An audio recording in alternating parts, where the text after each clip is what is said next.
کہ مل کے قوم نے کوئی لاعمل اختیار نہیں کیا تو معاشیات بھی کمزور. تو آپ بتدریج دن بدن کمزوری کی طرف بڑھ رہے ہیں. جیسے جیسے آپ کا معاشرہ، آپ کی پولیٹیکل سین جو ہے وہ ڈیوائیڈ ہو رہا ہے تو آپ کمزوری کی طرف بڑھ رہے ہیں. تو باہر کے خطرات تو اسی طرح ہیں، اس میں تو کمی نہیں ہے. لہذا سیکھنے کی بات یہی تھی کہ خطرات کا احساس کرتے ہوئے قومی یونٹی ایک ہوتی اور اخلاقیات اور سیاسی اصولوں کی بنیاد کے اوپر ایک ہمارا معاشرہ مل کے کام کرتا، ہمارے سیاستدان مل کے کام کرتے، وہ نہیں ہے. اپنے ذاتی مفادات کو آج بھی ترجیح دی جاتی ہے، اپنی پارٹی لیڈرشپ کو بھی وفاداری زیادہ دی جاتی ہے ملک کی وفاداری کے اوپر. تو یہ حالات جو ہیں یہ بہت عرصے تک نہیں چلا سکتے کسی بھی ملک کو یا سوسائٹی کو، ان کو بدلنا ہو. اچھا امجد صاحب، دہشت گردی خواہ وہ کسی بھی نوعیت کی ہو، کیا قوم آج بھی اسی طرح اس کے خلاف متحد ہے جیسے 2014 میں تھی؟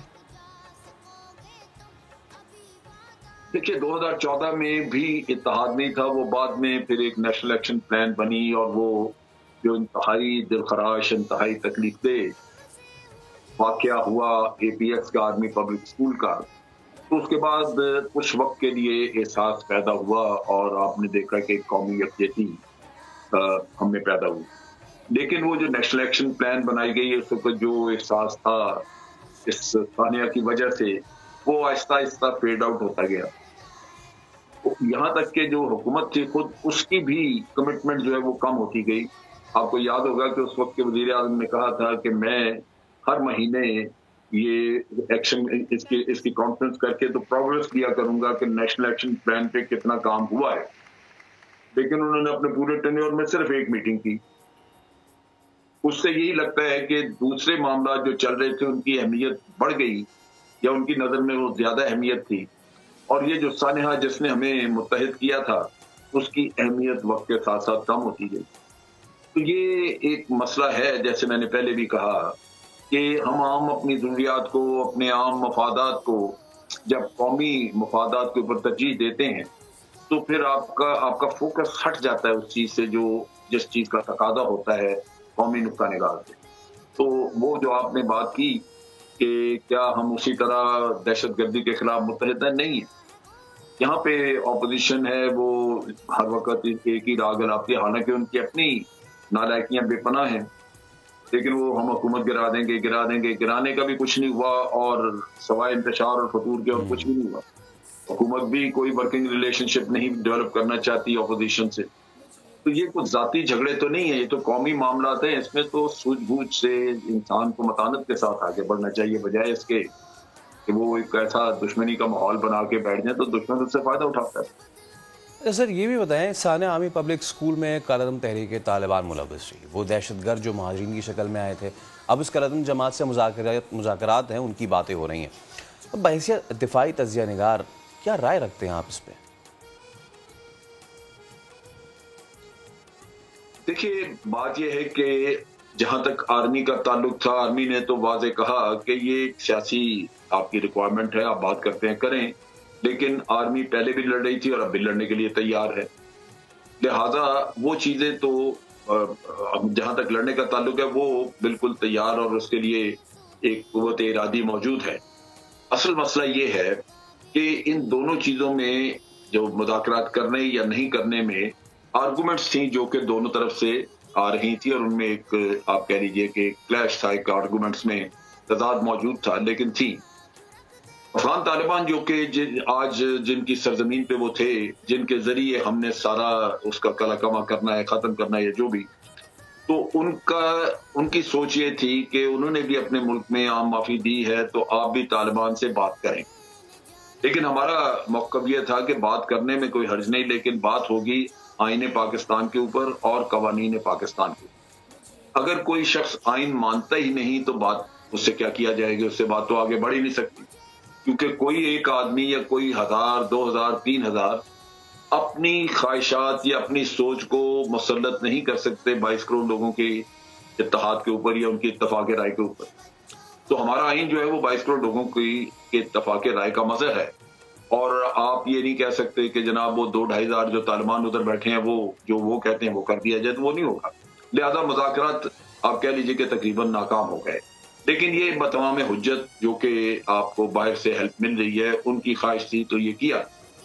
اب جو اس کے خلاف اور اس کے حق میں بیان حق میں تو یہی تھا کہ جناب مذاکرات کر لیں، اس وجہ سے کہ کیا کل کو پھر کوئی ثانیہ IPS ہو جائے، اس طرح کا ہو جائے تو آپ اس کے منتظر ہیں. جنگ تو ختم نہیں ہوئی، وہ بھی باہر سے بیٹھے کر رہے ہیں. تو ثانیہ بچنے کے لیے بہتر ہے کہ آپ نے طالبان کو کمزور کر دیا، بہت کمزور کر دیا. اب ان سے بات بھی کر لیں. لیکن دوسری طرف یہی آپ جیسے آپ بات کر رہے ہیں، یہ بھی آرگومنٹ ہے کہ جن لوگوں نے صرف جرائم کی ہیں، بے گناہ لوگوں کو مارا ہے، بچوں کو مارا، کیا ان سے بات ہونی چاہیے؟ تو ان سے بات نہیں ہونی چاہیے. تو اس طرح کا تھا. لیکن بہر صورت اب لگتا یہی ہے کہ بات چیت نہیں ہو رہی، اور تقریباً وہ سیز فائر جو انہوں نے کی تھی وہ ختم کر دی. اور میرا اپنا اندازہ اور میری سوچ بھی یہی ہے کہ حکومت پاکستان کو افغان طالبان کے اوپر دباؤ ڈالنا چاہیے کہ یہ آپ کی ذمہ داری ہے، آپ ان کو ماریں، ختم کریں، جو بھی کریں، دہشت گردی آپ کی طرف سے نہیں ہو. اور خود جو ہمارے ملک میں آلریڈی مہاجرین کی شکل میں آ چکے ہوئے لوگ، ان کے لیے ہمیں لڑنا ہوگا اور ان کو ختم کرنا ہوگا. اچھا، ہمارے ساتھ ہی ایسا موجود رہیے کہ جب بھی APS کا ذکر آتا ہے تو اس میں جو ایک اسٹینڈ آؤٹ ہیرو کیریکٹر تھیں وہ پرنسپل تھی طاہرہ قاضی، جنہوں نے اپنی جان پہ کھیل کے کوشش کی کہ وہ دہشت گردوں کا مقابلہ کر سکیں. بہت شکریہ پروگرام میں وقت دینے کے لیے، تھینک یو سو مچ. اور کیا کہیں گے، آج اتنے سال بیت گئے ہیں اس چیز کو. یقیناً آپ کی جو بہن ہے وہ ہم سب کے لیے ہمارا سرمایہ افتخار ہیں، ہمارا پرائیڈ ہیں. جس وقت آپ مجھے بتائیے گا، تھوڑا سا ریلیو کیجیے گا اس مومنٹ کو جس وقت ساری چیزیں ہو رہی تھیں اور جب آپ کو پتہ چل رہا تھا، کیا کچھ ہو رہا تھا اس دن، اگر تھوڑا سا آپ مجھے بتا سکیں. بسم اللہ الرحمن الرحیم. First of all thank you so much جی فار انوائٹنگ. دوسرا یہ ہے کہ جو اس دن کا واقعہ تھا، اگر آپ اس لحاظ سے دیکھیں تو آئی تھنک وہ ایک ایسا دن تھا جو ختم ہی نہیں ہو رہا تھا. وہ جب صبح 10:30 بجے جب وہ ہمیں پہلا کال آیا کہ جی اس طرح کا انسیڈنٹ ہو گیا ہے، سے لے کر وہ ایک ڈیڈ باڈی کو چیک کرنا CMH میں، ایک ڈیڈ باڈی کو چیک کرنا LRH میں، ایمبولینسز کا کنٹینیوس نوائز، بلڈ کالز، وہ ایک ایسا دن تھا جو کہ آئی ڈونٹ نو کہ قیامت کا دن کیسا ہوگا، لیکن وہ بھی کسی قیامت کے دن سے کام نہیں تھا. ایک پورا پشاور پہ ایک عجیب سا سما تھا. اینڈ میں اس اسکول کا خود اسٹوڈنٹ رہ چکا تھا 7 سال، اور اس یونیفارم میں بچوں کو آتے ہوئے دیکھنا، ان کو شہید ہوتے ہوئے دیکھنا. ہماری والدہ کی ڈیڈ باڈی تو رات کو 8-8:30 بجے تک ہمیں ملی تھی، تو وہ سارا دن ہم ایمبولینس چیک کرنا، ایک باڈی چیک کرنا کہ کہیں یہ تو نہیں ہے. اور پھر اس کا وہ سب سے بڑا ایک پینفل وہ کہ ہر والد، ہر والدہ جو ہے، ہر بہن بھائی اس ہاسپٹل پہنچتے ہیں لوکنگ اپنی قسمت آزمانے کے لیے کہ آیا وہ جو اتنی لمبی لسٹ آ رہی ہے ادھر، یا جو ہر ایمبولینس میں اتنی چیز آ رہی ہے، اس میں کہیں اس کا جو بچہ ہے یا اس کی جو بہن ہے یا اس کا جو بھائی ہے وہ بچ گیا، وہ نہیں بچا. وہ اگر بچ گیا ہے تو وہ کدھر ہے، اگر وہ نہیں بچا تو اس کی باڈی میں کہاں ڈھونڈوں. وہ اس ہسپتال میں ملے گی یا وہ دوسرے ہسپتال میں ملے گی، میں ایک ہسپتال سے دوسرے ہسپتال جاؤں گا کیسے. اگر میرا بھائی بہن جو ہے وہ بچ گیا ہے، اس کو خون کی ضرورت ہے، اب اس کو خون ارینج کرنے کی ضرورت پڑے گی. تو وہ ایک ایسا دن تھا جو کہ جو بھی اسکول سے وابستہ تھا یا جو نہیں بھی تھا، وہ ایک پورا پینک کا سچویشن تھا کہ یہ ختم کہاں ہوگا، کیونکہ یہ کسی نے سوچا نہیں تھا کہ ایسا ہوگا. تھریٹس ملتی تھیں، میری والدہ کو بہت سارے تھریٹس مل چکے تھے اس سے پہلے، اس واقعے سے پہلے ایک آدھ دفعہ اٹیمپٹس بھی ہو چکے تھے. اللہ کا شکر ہے کہ وہ نہیں ہو سکا اس کا کچھ. لیکن جب یہ ہوا تو ایوری بڈی واز الارمڈ کہ مطلب یہ کیسے ہو گیا اور ابھی ختم کہاں ہوگا. تو اگر آپ اس کو سمرائز میں کر سکوں تو بہت مشکل ہوگا. صرف ایک ہی کہہ سکتا ہوں کہ اس دنیا میں اگر اللہ نے ہمیں قیامت کا دن دکھانا تھا تو وہ تھا، اور ایک ایسا زخم چھوڑ گیا جو کہ آئی تھنک ہر سال کیا ہر وقت ریوائیو ہوتا ہے. آئی ایم شیور کہ بہت ساروں کو انکلوڈنگ اس، وہ اس کے جو ایک نائٹ میئر والا ایسپیکٹ ہے وہ رہتا ہے. ایک چیز جو ہمیں ہٹ کرتی ہے وہ یہ ہے، جو بھی مجھ سے پہلے صاحب جو بتا رہے تھے، وہ یہ تھا کہ ہمارے ایک ریزولو بھی تھا اس وقت, لیکن وہ کہیں نہ کہیں ہمیں کھوتا ہوا نظر آ رہا ہے. اینڈ یہ is an affected it hurts me کہ ہم جن لوگوں کے ساتھ, جن لوگوں نے ہمیں اتنے بڑے بڑے زخم پہنچائے, ہم اب ان سے بیٹھ کے بات کرنے کی بات کرتے ہیں. تو I think that's my reaction.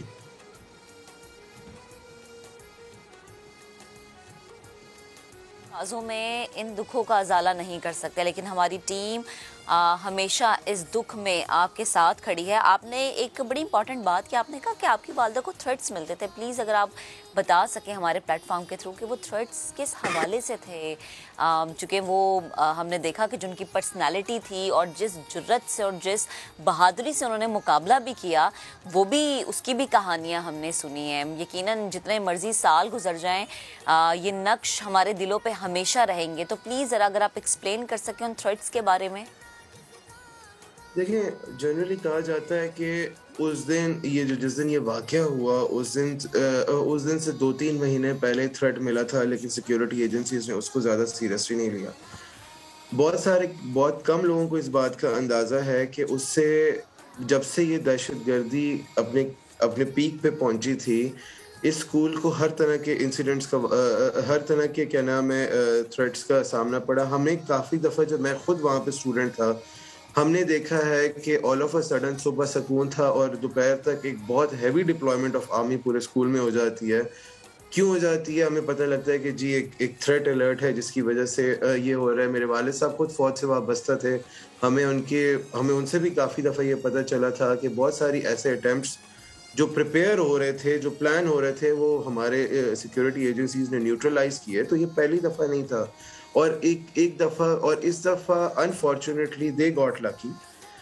تو ہم سارا بلیم سیکیورٹی ایجنسیز پہ ڈالنے کی بجائے یہ سوچیں کہ جو پیچھے کافی دفعہ نیوٹرلائز ہوتا رہا اس پہ بھی کیا نام ہے فوکس کریں کہ وہ اس کو پہنچنے نہیں دیا گیا. یہاں تک کہ ایک میری میموری غلط ہو سکتی ہے, لیکن ایک مس فائر آف اے راکٹ بھی ہوا تھا وہاں پہ. لیکن یہ ساری چیزیں جو ہیں کیا نام ہے, یہ ساری نیوٹرلائز کرتی رہی ہماری آرم فورسز, ان کو کیا نام ہے کہ اسٹاپ کرتی رہی, ساتھ ساتھ اپنے اسٹیپس لیتی رہی تاکہ اس کو نیوٹرلائز کر سکیں. لیکن وہ ایک انفارچونیٹ سا دن تھا, کیونکہ ان دنوں میں ضرب عضب بھی شروع ہو چکا تھا. ان دنوں میں کیا نام ہے جو ہمیں اپنی والدہ سے پتہ لگتی تھی کہ سیکیورٹی کی جو یونٹس کی موومنٹس تھیں, اوبیسلی بہت زیادہ ڈپلائمنٹ آپ کی فرنٹ لائن پہ ہو چکی تھی, تو اٹ واز بیکمنگ ہارڈ کہ یہاں پہ بھی ہو سکے. لیکن اس کے باوجود بھی army was trying its best کہ ان کا کوئی بھی فیسلٹی کیا نام ہے ویک نہ رہے. لیکن یہ ایک ایسا انفارچونیٹ سا دن تھا کہ اس دن ان کو کیا نام ہے آڈیٹوریم میں بچے بھی مل گئے.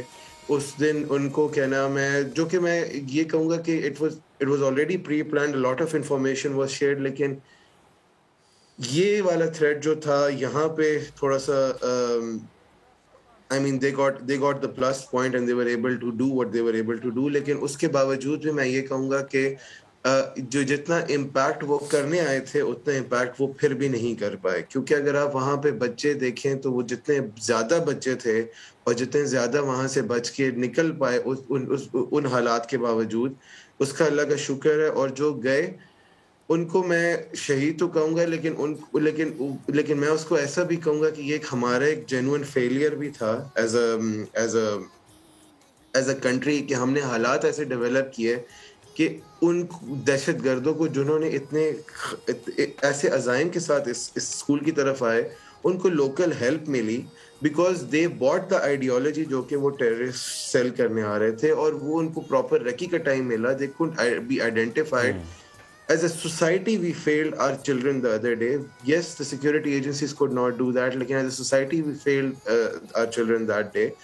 اور اس سے اب بڑا سوال یہ اٹھتا ہے کہ ہم نے اب اس سے, ٹھیک ہے ہم افسردہ تو ہیں, لیکن ہم نے اب اس سے اتنا لیسن سیکھا ہے کہ نہیں سیکھا. ہم ابھی بھی ایز اے سوسائٹی اپنی ینگ جنریشن کو فیل کر رہے ہیں کہ نہیں کر رہے. آیا we are reaching to their expectations اور ناٹ, یا ابھی بھی ہم اسی طرح, ٹھیک ہے اس کو 7 سال گزر گئے, ایک دکھ تھا گزر گیا, ہم 16 دسمبر کو رو لیتے ہیں, خفا ہو جاتے ہیں. بات وہاں ختم تو نہیں ہوتی. بات یہ ہے کہ اگر اس طرح کا واقعہ پھر ہونے سے روکنا ہے تو وہی ریزالو, وہی اٹینشن, وہی اویئرنیس, اور اس کے ساتھ ریزالو کے ساتھ کہ ہم نے دیر از نو اسپیس فار دیم، اس طرح کے ریزالو کے ساتھ ہمیں آگے جانا پڑے گا. دیکھیں جب تک آپ اگر اس کو بالکل جڑ سے ختم نہیں کرتے اور اس کے ریزنس کو نہیں ختم کرتے، اگر آپ بات بھی کر لیتے ہیں تو جو ابھی پاکستان کے ساتھ ہوا کہ وی ور بیک اسٹیپڈ، وہ پھر سے ہوگا. اور یہ ایک پروسیس ہے جو چلتا رہے گا جب تک اس کو کمپلیٹلی روکا نہ جائے. اور for that security agencies government تو کرے گی.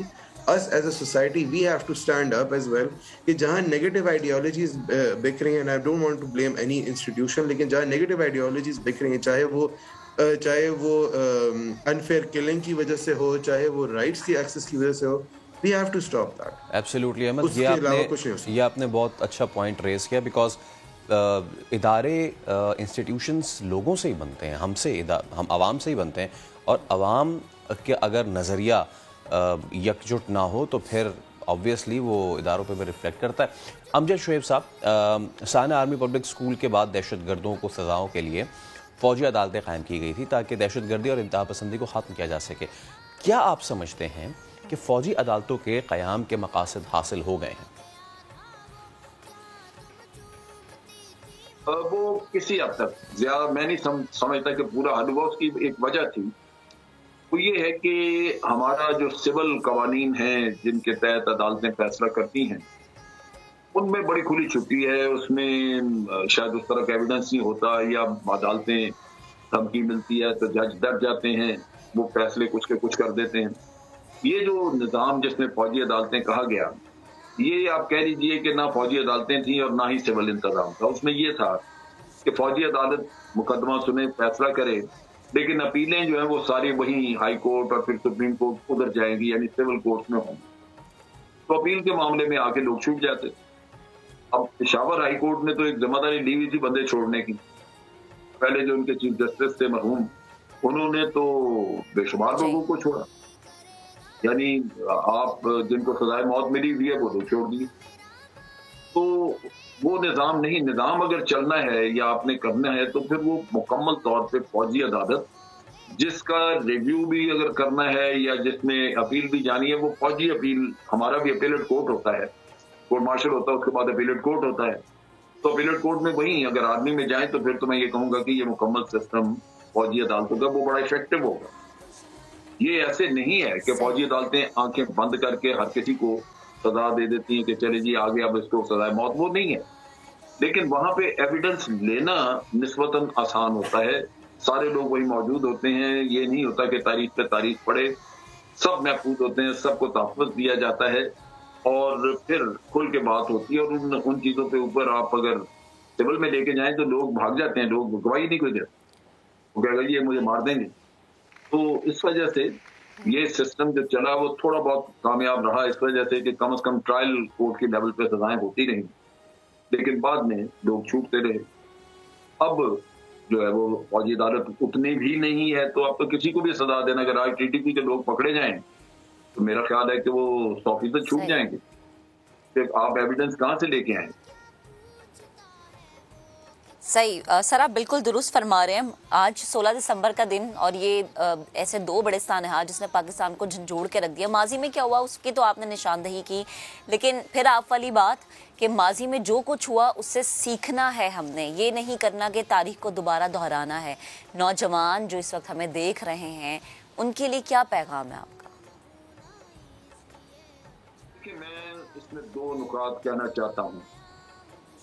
آج جو بھارت میں مسلمانوں کے حالات ہیں، جو تباہی ہے وہاں پہ، اس نے ہمیں بالکل واضح کر دیا کہ جو ہمارے قائد نے سوچا تھا اور ہمیں ایک ملک دیا جس میں کہ آج کی نسل جو ہے کوئی محنت کچھ ان کا کام نہیں ہے، انہوں نے کچھ نہیں کیا، ان کو ایک بنا بنایا گھر مل گیا. اس کی قدر کریں اور باہر کے پروپیگنڈے پہ یقین کرنے کی بجائے اپنے ملک میں جو آپ کے سوجھ بوجھ والی آوازیں ہیں ان کو سنیں اور اس ملک کا تحفظ کریں اپنے اتحاد کے ساتھ اور پاکستان کی آئیڈیالوجی کے ساتھ پوری طرح اپنے آپ کو منسلک کر کے.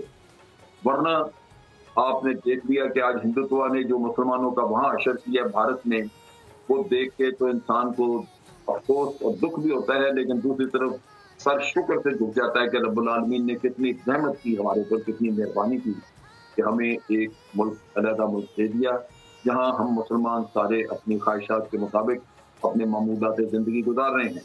تو نوجوان نسل یہ ذمہ داری نبھائے.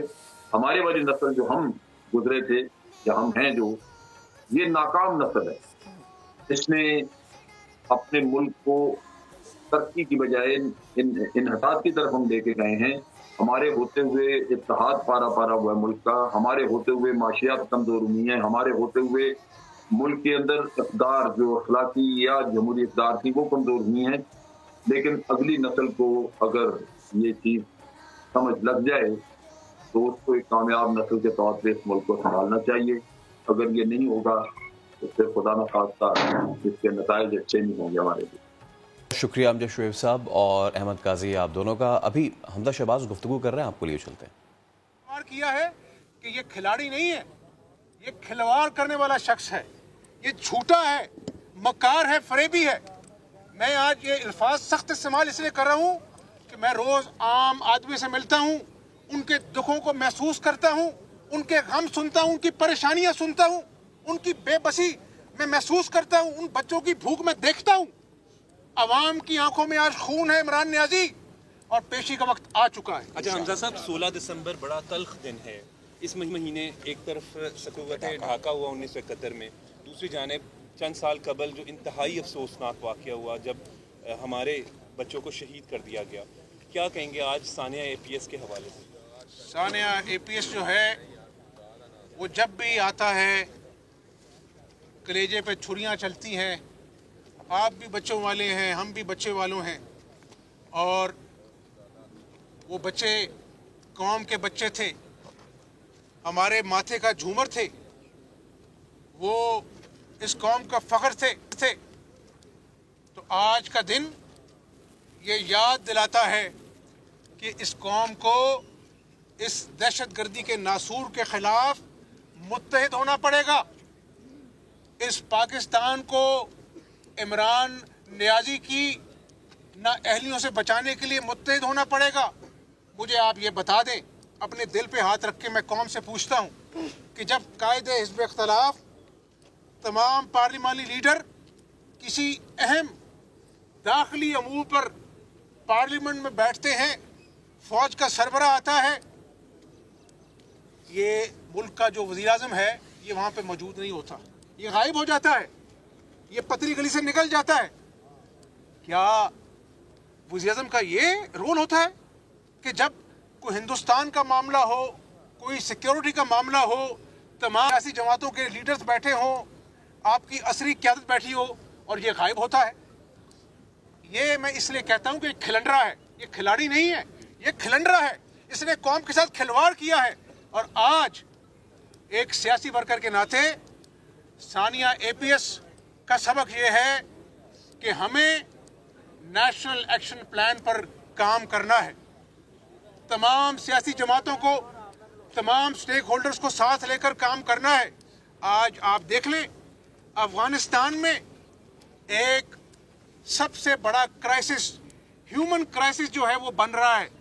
اس کا جو ڈائریکٹ، اس کا جو امپیکٹ ہے، اس کے اثرات پاکستان کی معیشت میں مرتب ہوں گے، پاکستان کی سیکیورٹی میں مرتب ہوں گے.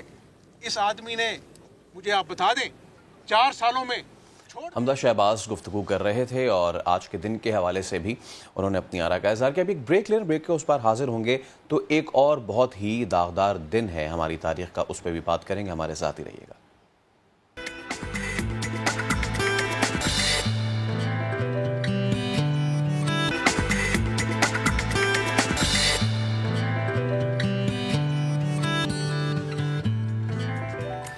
Welcome back once again. Break پر جانے سے پہلے ہم بات کر رہے تھے 16 دسمبر 2014 اور یہ وہ دن تھا جس نے ہمیں جھنجھوڑ کے رکھ دیا. لیکن 16 دسمبر 1971 کو اگر ہم یاد کریں تو یہ بھی وہ دن ہے جس نے بہت ساری یادیں ہم سے جوڑے رکھی ہیں، اور یہ وہ دن ہے جس سے ہمیں بہت کچھ سیکھنے کا موقع ملتا ہے. 16 دسمبر 1971 سقوط ڈھاکہ کا دن، اپنی غلطیوں سے سیکھنے کا دن، یہ سمجھنے کا دن کہ اب کسی پہ اعتبار نہیں کرنا. وہ ملک جس کو بہت زیادہ قربانیوں سے ہم نے حاصل کیا اور جب وہ ٹوٹا تو اس کے ٹوٹنے کی جو یادیں ہیں وہ آج بھی تازہ ہیں. لیکن افسوس کی بات یہ ہے کہ اس کے پیچھے محرکات, اس کے پیچھے سازشیں, کون تھا جس نے پاکستان کو 2 حصوں میں تقسیم کر دیا, کون تھا جس نے ہمارے وطن کا ایک اہم اٹوٹ انگ ہم سے جدا کر لیا, یہ آج تک سمجھ میں نہیں آئی. اور اس سے زیادہ افسوس کی بات یہ ہے کہ کبھی کسی نے ذمہ داری قبول نہیں کی. اس میں ہم گفتگو کریں گے, لیکن پہلے آپ کو ایک رپورٹ دکھاتے ہیں. ہم کے ٹھہرے اجنبی اتنی بداراتوں کے بعد خون کے دھبے دھبے دھلیں گے کتنی برساتوں کے بعد. مشرقی پاکستان کیسے ٹوٹا, محرکات کیا تھے, کس نے کیا کردار ادا کیا, ان سوالات کے جواب جاننے کے لیے اس وقت ہمارے ساتھ موجود ہیں سابق وزیر اطلاعات اور معروف اسکالر جناب جاوید جبار صاحب. سقوط ڈھاکہ پہ ایک دستاویزی film separation of East Pakistan the untold story بھی انہوں نے تیار کی, جو کہ آج ریلیز کی جا رہی ہے. جاوید صاحب السلام علیکم. سب سے پہلے تو یہ بتائیے کہ زبان, ثقافتی تسلط, حق تلفی یا کوئی سازش, یہ مشرقی پاکستان کے بنگلہ دیش بننے کے پیچھے کیا کیا عوامل کار فرماتے ہیں؟ شاید آپ نے ذکر کیا زبان کا تعلق ابتدائی 9 سال رہا. آئین 1956 کا آئین, اس نے پھر جا کر تاخیر سے بنگالی اور اردو کو یکساں درجہ دیا ریاست کے 2 آفیشیل لینگویجز کے طور پر, لیکن بہت نقصان اور دکھ پھیل چکا تھا ان 9 سال میں, اور وہ بھی ایک عنصر بنا. تو جب یہ دوریاں پیدا ہوئیں آزادی کے بعد, یقیناً زبان پہلا اثر تھا, اور دوسرا تھا کہ کیونکہ مشرقی پاکستان کو دانستہ طور پر برطانوی سامراج دور میں, نوآبادیت کے دور میں پسماندہ رکھا گیا تھا, تو 1947 میں جب پاکستان کا آغاز ہوا تو ویسے ہی مشرقی بنگال اور مشرقی پاکستان زیادہ پیچھے تھا کئی اعتبار سے. صنعت کے اعتبار سے آپ دیکھ لیں, جوٹ جو کہ بہت اہم پیداوار تھی دیہی اکانومی کی, وہ اس کے سارے فیکٹریز مغربی بنگال میں تھے جہاں پر ہندو کی اکثریت تھی, اور ساری جوٹ اگائی جاتی تھی مشرقی بنگال میں. تو اس حد تک ان کو پسماندہ رکھا گیا تھا. تو اس کو برابر کرنے میں بہت اور وقت درکار تھا, جو نہیں ملا, اور جو ملا اس میں ہم نے پھر کئی دفعہ غلطیاں کی. 3 وزرائے اعظم جن کا تعلق مشرقی پاکستان اور بنگال سے تھا, ان کو ہم نے برطرف کیا. اس میں خواجہ ناظم الدین تھے, محمد علی پوگرا تھے, اور حسین شہید سہروردی تھے.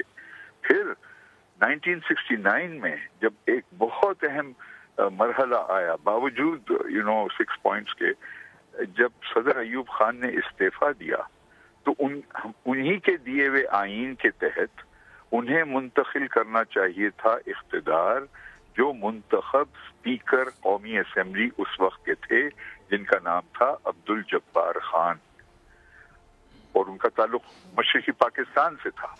بجائے اپنے ہی آئین پر پابند رہتے وہ, انہوں نے اٹھا کر اقتدار دے دیا اس وقت کے فوج کے کمانڈر ان چیف کو, جنرل یحییٰ خان کو, جن کا تعلق مغربی پاکستان سے تھا. تو تصور اور زیادہ زور پکڑا مشرقی پاکستان میں کہ یہ مغربی پاکستان آئین کی بھی عزت نہیں کرتا کہ ہمارے منتخب نمائندے کو اقتدار دینے کے بجائے پھر ایک مغربی پاکستان کے فوجی افسر کو دیا گیا. تو یہ سارے پروسیس آف ڈسکریمنیشن, امتیازی رویہ, بہت حد تک اس میں مبالغہ آرائی کی گئی انڈیا کی مدد سے, بالخصوص 65 کی جنگ کے بعد. لیکن اس میں ہماری غلطیاں ضرور تھیں, اور پھر اس طرح کی غلطیوں کی وجہ سے 1971 کا کرائسس. صحیح.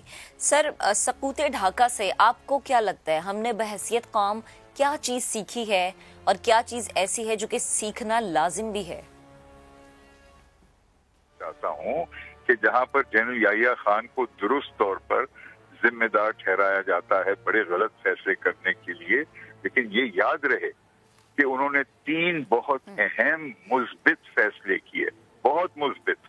نمبر 1, انہوں نے پہلی دفعہ انشور کیا کہ ہر فرد, بالغ فرد کو 1 ووٹ کا حق ہوگا. اس سے قبل